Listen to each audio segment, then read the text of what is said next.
오늘이 우리 예수님께서 이 땅에 오신 날을 기다리는 대강절, 그 대강절의 네 번째 주일이고 이번 주 목요일에 성탄절이 있습니다. 성탄절은 기독교 신앙 가운데 부활절과 더불어서 가장 의미 있는 날이라고 할 수 있습니다. 안타깝게도 오늘날 세상에서는 메리 크리스마스가 해피 할로데이로 바뀌는 그러한 모습들을 우리가 보고 있는데 참 안타까운 것입니다. 기쁜 공휴일보다 더 의미 있는 게 무엇입니까? 예수님이 태어나셔서 그분을 예배하는 것. 그래서 우리는 메리 크리스마스가 되어야 됩니다. 자, 한번 인사해 볼까요? 메리 크리스마스. 메리 크리스마스. 그렇게 인사하고 또 선포해야 됩니다. 자, 그러기 위해서는 예수님을 이 땅에 보내신 우리 하나님의 놀라운 계시와 신비를 알 필요가 있습니다. 서울여자대학교의 장경철 목사님, 장경철 교수님 이야기를 제가 종종 드렸는데 이분은 신앙생활하면서 의심이 참 많았다 그래요. 의심이 참 많다 보니까 또 학자가 되는 거죠.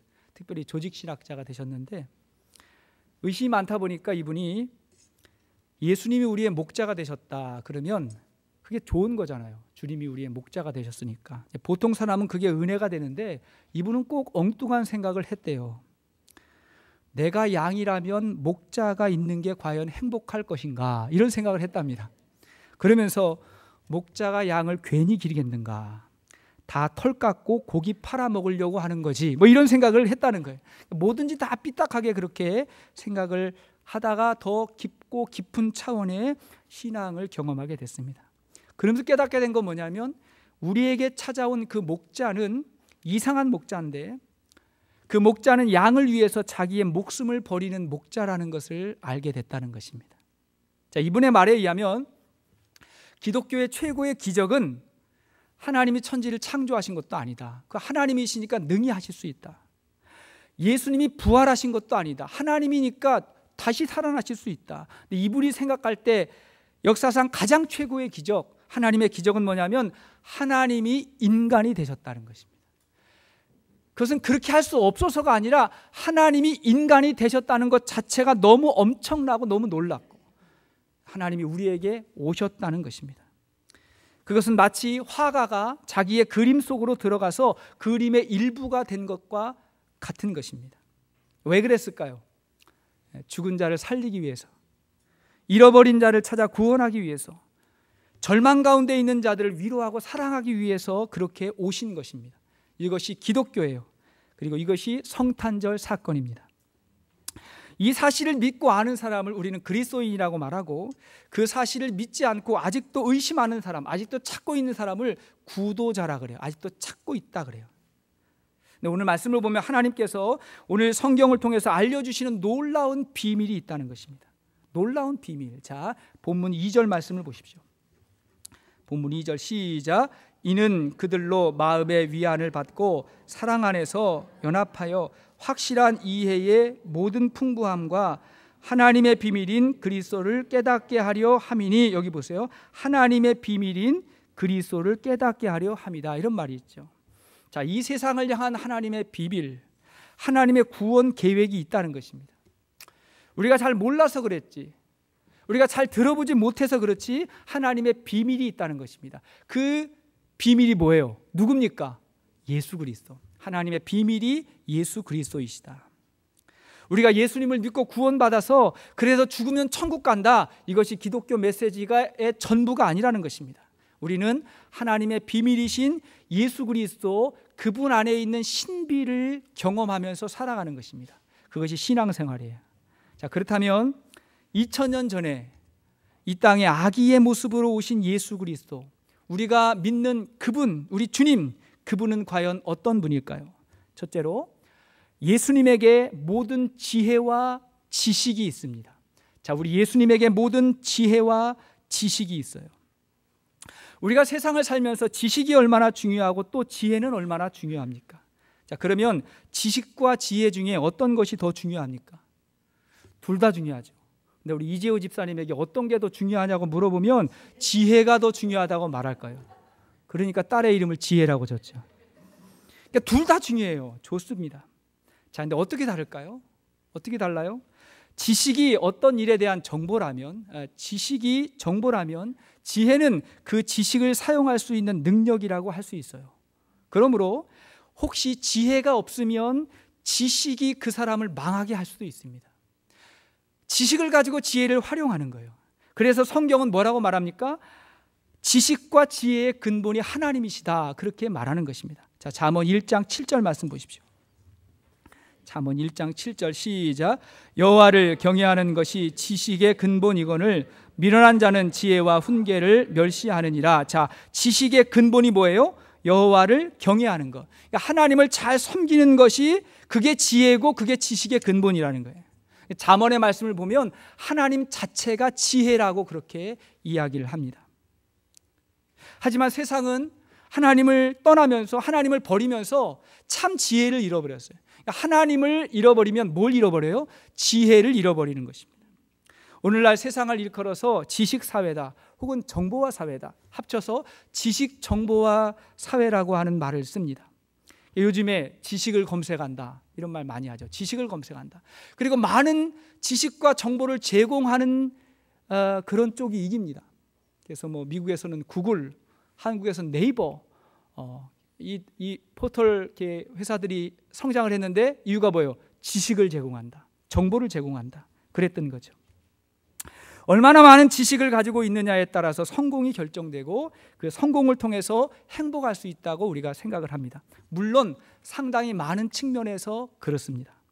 하지만 과연 인간의 지식을 통해서 우리 인생의 답을 찾을 수 있을까 하는 것입니다. 사람이 생각한, 사람이 만든 그 사람의 지식을 가지고 우리 인생의 답을 찾을 수 있을까? 불가능합니다. 그러나 오늘 성경이 분명하게 말하고 있는 것이 있어요. 자, 3절 말씀 보십시오. 자, 3절 말씀. 자, 시작. 그 안에는 지혜와 지식의 모든 보화가 감추어져 있느니라. 자, 그 안에 지혜와 지식의 보화가 감추어져 있다. 여기서 그는 누구를 말해요? 예수 그리스도를 말합니다. 그분에게 모든 지혜와 지식이 있다. 근데 감추어져 있다. 예수 그리스도 안에 우리 인간이 추구하고 필요로 하는, 알고 싶어하고 또 알아야 되는 모든 지혜와 지식이 다 들어있다는 것입니다. 할렐루야. 근데 그걸 찾아야 돼요. 우리 예수님은 하나님의 계시이고 신비입니다. 그래서 우리가 예수님에 대해서 또 그 예수님의 존재에 대해서 우리가 모르는 부분도 많이 있어요. 다 알 수 없어요. 그러나 우리가 그분을 믿고 그분을 알아가고 그분을 본받고 그분을 순종하면서 우리는 인간의 지혜와 지식을 넘어선 하나님의 지혜를 소유하게 되는 것입니다. 그게 믿음 생활이에요. 얼마 전에 한국에 있는 모 시립 합창단이 지역 주민들을 초청해가지고 크게 음악회를 했습니다. 많은 사람들을 초청을 했어요. 시립 합창단이니까. 그리고 그 시에서 특별하게 많은 손님들을 초청했는데 그 지역의 유명한 사찰의 스님들도 이렇게 초청을 하셨어요. 그럴 수 있잖아요. 시립 합창단이니까 많은 사람들을 초청을 했어요. 그런데 안타깝게도 연주의 도중에 이 스님들이 아주 불쾌해하면서 자리를 떠나셨습니다. 일어나셔서 나가셨어요. 그 이유가 뭐냐면 합창단들이 곡 연주하는, 그들이 부르는 노래가 하나님을 찬양하는 찬송, 기독교 음악이 있었기 때문에 불편하시다고 그렇게 일어나셨습니다. 그 사건이 더 안타까운 건 뭐냐면 그 일로 인해서 그 합창단의 상임 지휘자가 직장을 잃게 됐어요. 그 일이 너무 커져가지고. 그분이 그 자리까지 올라가는데 얼마나 많은 또 공부를 했겠고 노력을 했겠습니까? 네, 직장을 잃게 됐어요. 어떻게 보면 그럴 수도 있겠다 싶어요. 그죠? 그럴 수도 있겠다. 충분히 입장을 바꿔놓고 생각하면 불편할 수도 있겠다. 그렇게 생각할 수 있습니다. 하지만 좀 안타까운 건 뭐냐면 우리가 잘 모르는 게 있어요. 서양의 고전 음악은 다 찬송가입니다. 그러니까 하나님을 찬양하는 목적으로 곡을 만들고 음악을 만들고 그러면서 서양의 음악이 발전해 왔던 거예요. 그러니까 다 예배송이고 영광송이고 다 그런 것입니다. 우리가 알고 있는 고전 음악가들도 다 바하, 핸델, 베토벤 이런 분들도 다 교회에서 오르간 연주하고 성가대 인도하고 다 그랬던 분들이에요. 그분들이 곡을 쓰신 거예요. 핸델의 메시아 다 아시지 않습니까? 성탄절만 되면 그 칸타타, 그죠? 메시아 하잖아요. 마지막 송이 뭡니까? 할렐루야 송이잖아요. 다 같이 일어나서 할렐루야 송을 부르고, 베토벤의 교향곡 9번도 뭡니까? 합창 교향곡. 합창교향곡 그게 우리 찬송가에 그대로 나와 있어요. 기뻐하며 경배하세 영광의 주 하나님, 다 그대로 나와 있거든요. 그러니까 하나님을 찬양하는 음악을 빼면 서양 음악, 특별히 고전 음악은 할 것이 없는 것입니다. 제가 이 얘기를 왜 드리냐면 예전에 어느 음악가가 하는 이야기를 들었어요. 그 사람은 고전 음악하고 클래식을 좋아하는 분이었는데 그분의 말에 의하면 고전 음악을 들으면 목적이 분명하고 의도가 분명하기 때문에, 목적이 뭐예요? 하나님을 찬양하고 높이는 거예요. 영광송, 기쁨의 찬양이에요. 그것이 분명하기 때문에 늘 들으면 마음에 감동이 되고 그리고 마음이 편안해지고 정신 건강에 좋다는 것입니다. 그래서 뱃속에 아이들이 태교할 때 클래식을 많이 듣습니다. 클래식을 많이 들으면 마음이 안정되고 편안해지고 그 다음에 참 이게 좋은 거예요, 여러 가지로. 반면에 현대음악은 하나님을 찬양하는 게 아니라 그 목적은 이미 버렸습니다. 음악가 개인의 철학과 그의 고민과 그의 번뇌를 어떻게 하든지 표현하려고 애를 쓰는 거예요. 애를 쓰는데 그분이 하는 말이 뭐냐면 현대음악을 들으면 들을수록 마음이 점점 혼미해지고 공허해서 듣기가 힘들다, 그런 말을 하더라고요. 뭔가를 찾고 싶은데 뭔가를 갈망하는데 답이 없는 거예요. 그러니까 마음에 어떤 불편함, 고민, 번뇌를 표현을 하는데 답이 없다 보니까 방향을 모르겠다, 이런 얘기를 하는데 굉장히 공감이 되더라고요. 그래서 현대음악을 틀어놓고 아이들 태교를 하면, 이건 제 생각인데 굉장히 이상한 성격의 소유자가 나올지도 몰라요. 복잡하니까. 무슨 말입니까? 인간의 목적은 하나님을 찬양하고 즐거워하는 것입니다. 우리 인생에서 하나님을 잃어버리면 우리 인생이 공허해지는 것입니다. 이것은 음악뿐만이 아니라 세상의 지식도 마찬가지예요. 지식이 많아도 하나님에 대해 알게 되면 그 지식으로 자기도 살고 남도 살리는 것입니다. 겸손해요. 낮출 줄 알아요. 그리고 다른 사람을 섬기게 됩니다. 또 지식이 좀 부족해도 예수님을 만나고 예수님을 따라 살다 보면 사람들에게 사랑도 받고 존경도 받게 됩니다. 그렇게 살아가는 분들이 얼마나 행복한 줄 몰라요. 그러나 자기 지식을 신봉하고 그걸 믿고 그걸 자랑하고 세상의 학위와 학벌을 너무 내세우면 그것 때문에 교만하게 되고 다른 사람을 비난하고 무시하게 됩니다. 그러다가 마음이 공허해지고 인생이 허무해져요. 그런 경우들이 종종 있지 않습니까? 그 사실을 알았던 사도 바울이 빌립보서 3장 7절 이하에 뭐라 그랬어요? 우리 이미 이 말씀 다 봤죠? 자, 빌립보서 3장 7절 이하의 말씀 시작. 그러나 무엇이든지 내게 유익하던 것을 내가 그리스도를 위하여 다 해로 여길 뿐더러 또한 모든 것을 해로 여김은 내 주 그리스도 예수를 아는 지식이 가장 고상하기 때문이라. 내가 그를 위하여 모든 것을 잃어버리고 배설물로 여김은 그리스도를 얻고, 자, 내 주 그리스도 예수를 아는 지식이 가장 고상하다. 그걸 알기 때문에 다른 걸 자랑하지 않겠다, 그렇게 이야기했던 것입니다. 오늘 본문 8절도 같은 말씀이에요. 자, 본문 8절 말씀 시작. 누가 철학과 헛된 속임수로 너희를 사로잡을까 주의하라. 이것은 사람의 전통과 세상의 초등학문을 따름이요 그리스도를 따름이 아니니라. 무슨 말이에요? 인간의 학문이 아무리 깊어도 초등학교 수준이라는 거예요. 인간은 인간을 구원할 수 없습니다. 인간은 인간을 구원할 만한 지혜를 알지 못합니다. 그러므로 우리가 예수님을 영접하고 그분을 믿고 따름으로 하나님의 비밀이신 그 예수 그리스도를 통해서 그의 지식과 그의 지혜가 저와 여러분들 우리 모두의 것이 될 수 있기를 주의 이름으로 축원합니다. 자, 하나님의 비밀 예수 그리스도 어떤 분일까요? 두 번째, 예수님에게 모든 능력과 권세가 있습니다. 자, 그분에게 모든 능력과 권세가 있어요. 예수님은 지혜의 근원이실 뿐만이 아니라 능력과 권세의 근원입니다. 능력이라고 하는 말은 힘이에요. 파워입니다. 권세는 뭡니까? 권위지요. authority. 그러니까 힘과 권위가 그분에게 있다. 사람이 지식을 쌓으려고 애쓰는 중요한 이유가 무엇입니까? 그 지식이 우리를 유식하게 하고 그것으로 유력해지기 위해서, 힘을 얻기 위해서 우리가 배우는 것입니다. 그래서 사람들이 공부하고 열심히 배우는 이유는 출세해서 힘을 얻기 위해서 배우는 것이죠. 그것도 물론 필요하고 중요하다고 생각합니다. 근데 오늘 성경에서 뭐라고 이야기해요? 10절 말씀을 보십시오. 10절 시작. 너희도 그 안에서 충만하여졌으니 그는 모든 통치자와 권세의 머리시라. 여기 그는 모든 통치와 권세의 머리라 그랬어요. 여기서의 그도 누굽니까? 예수님을 말해요. 모든 통치와 권세는 누굴 말합니까? 사람들이 신봉하고 두려워하는 것들을 말해요. 그것이 우상일 수도 있고, 그것이 세상의 권세자일 수도 있고, 악한 마귀의 세력들일 수도 있어요. 근데 그것들의 머리가 누구라고요? 예수 그리스도. 예수님이 모든 통치와 권세가 되시고 그것들의 머리가 되신다 이야기했어요. 여기서 우리가 중요한 걸 알아야 됩니다. 그러면 그 힘과 그 능력을 가지고 함부로 휘두르고 아무렇게나 사용하고 뭐 그럴 수 있는 것인가요? 그렇지 않은 것입니다. 우리 예수님께서 이 땅에 오셨을 때 그의 권세와 힘으로 이 세상을 제압하지 않으셨어요. 세상을 굴복시키지 않으셨습니다. 물론 예수님의 재림의 때는 그럴 거예요. 주님이 다시 이 땅에 오실 때는 세상의 모든 세력들이 예수님 앞에 무릎을 꿇고 굴복할 것입니다.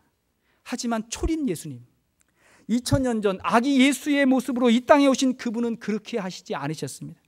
오히려 이사야서 53장에 이사야가 예언한 대로 오히려 연한 순 같고 마른 땅에서 나온 뿌리 같고 사람들에게 멸시와 천대와 버림을 받습니다. 그럼에도 불구하고 예수님은 자신의 권세를 가지고 사람을 지배하지 않고 겸손하게 섬기며 사셨어요. 뿐만 아니라 사람들을 용서해 주시고 계속 용서해 주시고 그리고 스스로 십자가 위에 달리시고 돌아가셨습니다. 자, 예수님이 보여주신 이 능력이라고 하는 건 뭐냐면 겸손의 능력이고 사랑의 능력이고 희생의 능력이셨어요. 그리고 그러한 과정을 통해서 이 땅에 정말 능력과 권세가 무엇인지를 보여주신 거예요. 그리고 최후 승리하셨는 줄로 믿습니다. 그것이다. 그게 진짜다. 최근에 대한민국 모든 사람들이 참 많이 비난했고 정죄했던 한 여인이 있었습니다. 많은 사람들에게 비난과 정죄를 받았어요. 저도 그런 사람 중에 한 사람입니다. 저도 가세를 했어요. 그런데 좀 시간이 지나고 보니까 죄는 미워해도 사람은 미워하지 말라 그랬는데 한편으로는 참 안 됐다, 참 불쌍하다 그런 생각이 들었습니다. 자기가 한 일이 그렇게까지 되리라고 생각하지 못했을 것이고 그게 한국 사회 문화 혹은 재벌들의 상식이 된 그게 문제다. 그렇게 사는 게 문제고 오히려 그게 더 이렇게 불쌍한 게 아닌가 그런 생각이 드는 거예요. 세상에는 높은 사람도 있고 낮은 사람도 있고 양지가 있으면 음지도 있고 이 넓은 걸 다 봐야 거기서 진짜 행복을 경험한 건데 그걸 보지 못하고 일부분만 보고 그걸 가지고 살았으니 오히려 더 안타깝고 아쉽다 그런 생각이 많이 들었습니다. 여러분 제가 지금 누구 이야기 하시는지 아시죠? 네, 다 아실 거예요. 그럼에도 불구하고 그분과 그와 우리가 알아야 되는 것이 아주 분명해졌습니다. 우리가 확인할 수 있는 것이 무엇입니까? 그에게 지식은 있었는지 모르지만 진정한 지혜가 없던 것입니다. 그에게 힘이 있었다고 생각했는지 모르겠지만 진정한 힘은 섬김과 사랑과 희생에서 나온다는 사실을 몰랐던 것입니다. 인간이 믿고 의지하는 것, 인간이 쌓아 올린 그 모든 것들이 하나님의 법과 질서 안에 하루아침에 무너져 내릴 수 있다는 것을 우리가 확인하는 것입니다. 할렐루야. 그러지 않아요. 그걸 보면 되는 것입니다. 우리 예수님이 우리에게 알려주신 진정한 권세와 능력 무엇입니까? 섬김이에요. 자, 마가복음 10장 43절 이하의 말씀 보십시오. 마가복음 10장 43절 이하. 자, 시작. 너희 중에는 그렇지 않을지니 너희 중에 누구든지 크고자 하는 자는 너희를 섬기는 자가 되고 너희 중에 누구든지 으뜸이 되고자 하는 자는 모든 사람의 종이 되어야 하리라.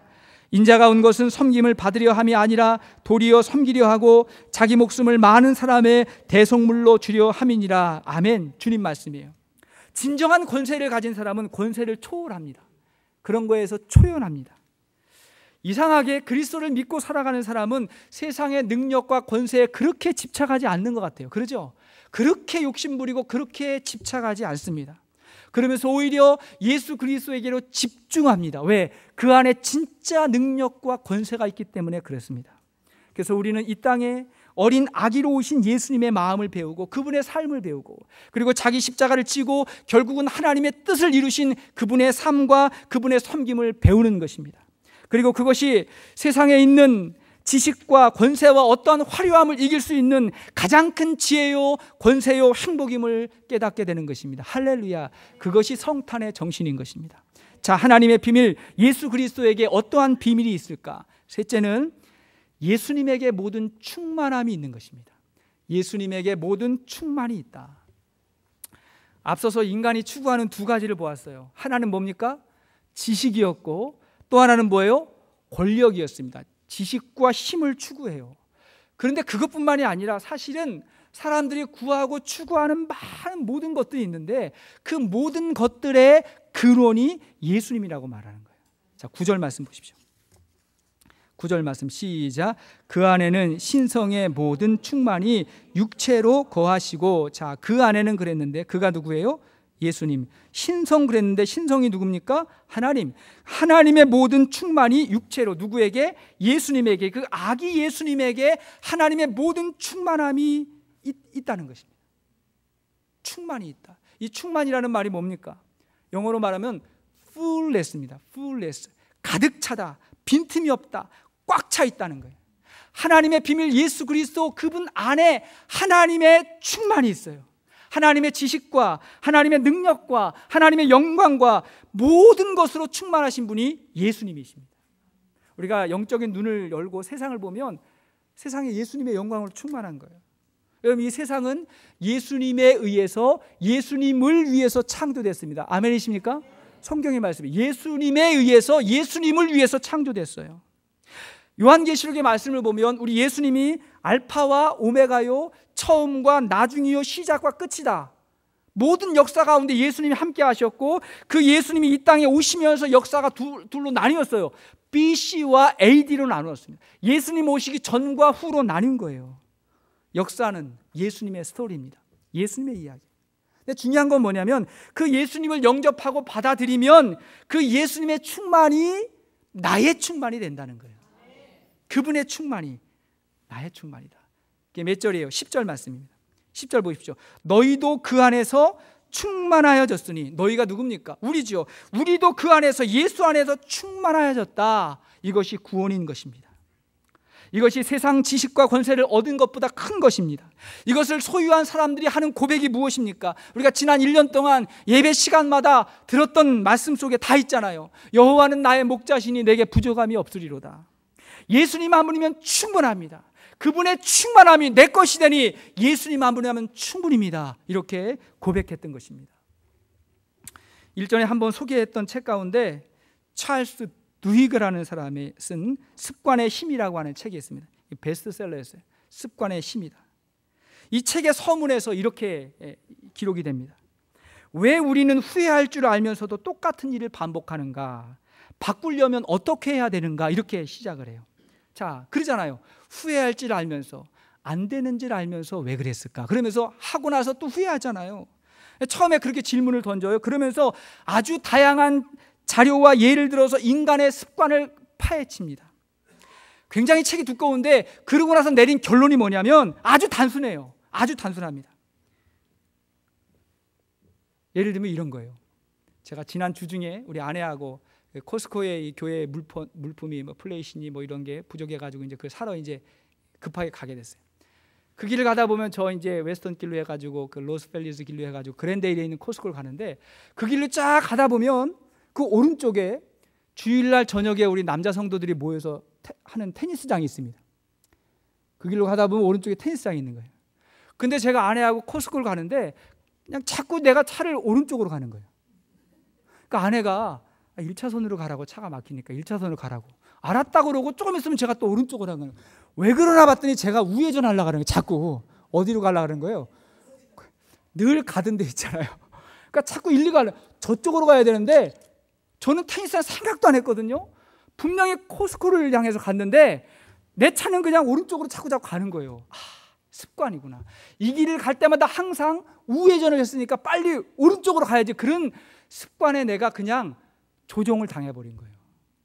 이 습관의 책에서 말하는 책의 결론은 뭐냐면 보다 더 좋은 습관을 가져야 나쁜 습관을 버릴 수 있다는 거예요.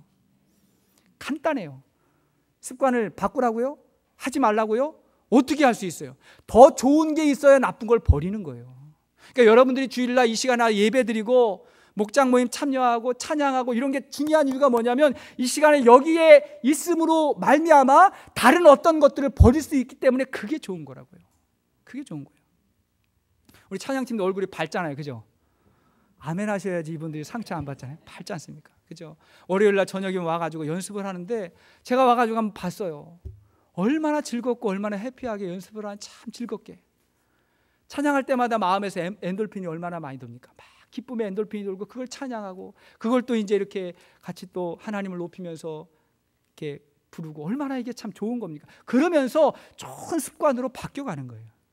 우리 아이들이 청소년기에 음악과 운동을 하는 게 굉장히 중요하다 그럽니다. 참 중요한데, 왜냐하면 운동이나 음악이 주는 효과도 물론 크지만 더 중요한 것은 그들의 에너지를 생산적인 것으로 발산하기 때문에 그래서 좋다는 거예요.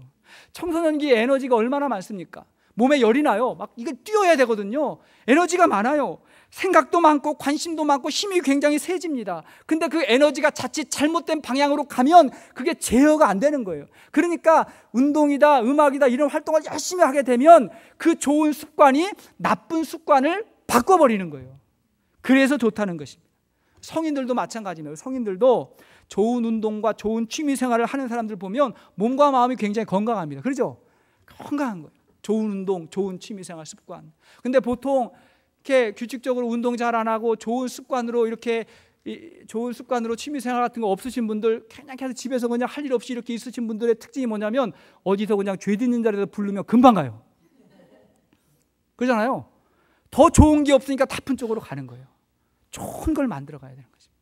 더 중요한 건 뭐냐면 건강한 몸과 마음은 영혼에서 오는 것입니다.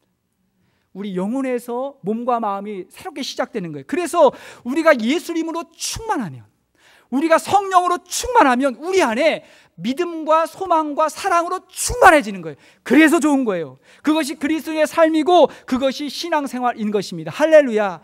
좋은 것들이 예수님에게 있어요. 근데 그 예수님이 없으면, 예수님으로 충만하지 않으면 아는 걸로 끝나는 게 아니라 믿음이 없는 자리에 불신이, 사랑이 없는 자리에 미움이, 소망이 없는 자리에 절망이 찾아오기 때문에 그래서 인생이 불행해지는 것입니다. 우리는 예수 그리스도 안에 있는 이 하나님의 비밀, 이 풍성한 은혜와 축복을 다 받으실 수 있기를 주의 이름으로 축원합니다. 이 지식은 세상 학위로 오지 않습니다. 세상의 권력을 통해서도 오지 않습니다. 오직 하나님이 이 땅에 보내신 예수 그리스도를 믿고 아는 데서부터 오는 것입니다. 오늘 말씀의 결론은 6절과 7절 말씀이에요. 자, 6절과 7절 말씀 시작. 그러므로 너희가 그리스도 예수를 주로 받았으니 그 안에서 행하되 그 안에 뿌리를 박으며 세움을 받아 교훈을 받은 대로 믿음에 굳게 서서 감사함을 넘치게 하라. 아멘. 자, 그 안에 뿌리를 박아, 누구에게? 예수 그리스도에게 뿌리를 내리고 세움을 받아서 어디에 서라? 믿음에 굳게 서라. 할렐루야. 그것이 우리의 결단인 것입니다. 그 예수님으로 충만해지는, 그렇게 믿음에 굳게 서면 뭐가 넘쳐요? 감사가 넘치는 것입니다. 감사가 넘쳐요. 우리 송명희 자매라는 시인을 우리가 잘 알고 있죠. 낳을 때부터 뇌성마비입니다. 뇌성마비로 태어나가지고 정상적으로 외부 활동을 못했고 정상적인 교육도 받지 못했습니다. 근데 이 자매가 세상에는 무지했지만 예수님으로 충만했어요. 성령으로 충만했어요. 예수님의 지혜와 지식을 알고 그분의 권세를 알았어요. 그가 보는 세상, 그가 말하는 모든 입에서 다 예수님으로 충만한 고백이 나오기 시작했어요. 주옥 같은 시가 쓰여졌고 그 시로 너무 아름다운 찬송가가 많이 만들어졌습니다. 그 찬양 가운데 하나가 아마 그 송명희 자매가 오늘 이 성경 말씀을 보고 이 찬양을 줬는지 모르겠어요. 그 이름 예수, 그 이름 예수, 예수 그 이름 나는 말할 수 없네. 그 이름 속에 있는 비밀을, 그 이름 속에 있는 사랑을, 그 사랑을 말할 수 없어서 그 풍부한 표현 못해서 비밀이 되었네. 그 이름 비밀이 되었네. 사람들 그 이름 건축자의 버린 돌처럼 버렸지만 내 마음에 새겨진 이름은 아름다운 보석. 내게 있는 귀한 비밀이라 내 마음에 숨겨진 기쁨. 예수 그 이름 오 말할 수 없네. 자, 오늘 말씀하고 똑같죠? 예수님의 비밀. 다 알지 못하지만 내 마음의 보석이다. 이 찬양은 지난 목장별 찬양대회 때 우리 태국 목장에서 열심히 불러가지고 준비했는데 1등은 못하고 우리 미얀마 목장의 그 코믹 버전에 우리가 밀려가지고 2등을 하겠어요. 2등을 하게 되는데 오늘은 이 찬양 한번 불러볼 것입니다. 이 성탄을 기다리는 계절에 세상에 오신 하나님의 비밀 예수 그리스도가 우리에게 축복이 되기를 원하면서 예수 그 이름 우리 이 찬양 같이 한번 부르실 때 우리 태국 목장 분들 큰 소리로 불러주세요. 큰 소리로 이 찬양 같이 한번 하시죠. 예수 그 이름. 기쁨으로 찬양 350장입니다.